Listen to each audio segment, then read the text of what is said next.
আসসালামু আলাইকুম রহমতুল্লাহি ওয়া বারাকাতুহু। সম্মানিত প্রিয় বন্ধুরা, আশা করছি সবাই ভালো আছেন, সুস্থ আছেন। আমিও আলহামদুলিল্লাহ আপনাদের দোয়া ও ভালোবাসায় ভালো আছি, সুস্থ আছি। শুকরিয়া আদায় করছি আলহামদুলিল্লাহ। তো থাম্বনেল দেখে বুঝে ফেলছেন আজকের ভিডিওটির টপিকস কি হতে যাচ্ছে। তো আমরা আজকের ভিডিওর টপিক নিয়ে আসছি, যে সমস্ত আপুরা এবং ভাইরা আমাকে প্রশ্ন করে যাচ্ছেন যে স্বামী স্ত্রীর কথা শুনছে না, স্ত্রী স্বামীর কথা শুনছে না।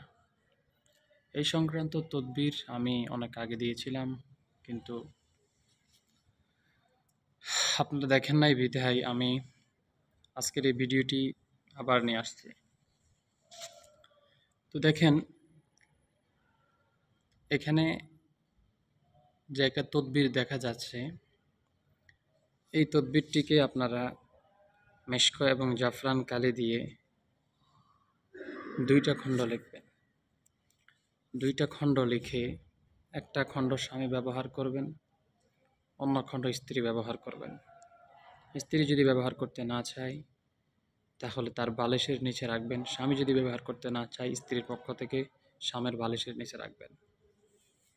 আর এই তদবির আপনার মসজিদের কোনো হুজুরের মাধ্যমে লিখিয়ে নেবেন। ইনশাআল্লাহ আপনাদের মধ্যে কোনো ঝগড়া হবে না, মনোমালিন্য যেটা সেটা আর হবে না। আশা করছি ইনশাআল্লাহ আমার কথাটি বুঝতে পেরেছেন এবং এটা অ্যাপ্লাই করেন। ইনশাআল্লাহ সংসারের মধ্যে কোনো মনোমালিন্য যেটা সেটা আর হবে না ইনশাআল্লাহ। ভালো থাকবেন, সুস্থ থাকবেন, আমার জন্য দোয়া করবেন। আসসালামু আলাইকুম।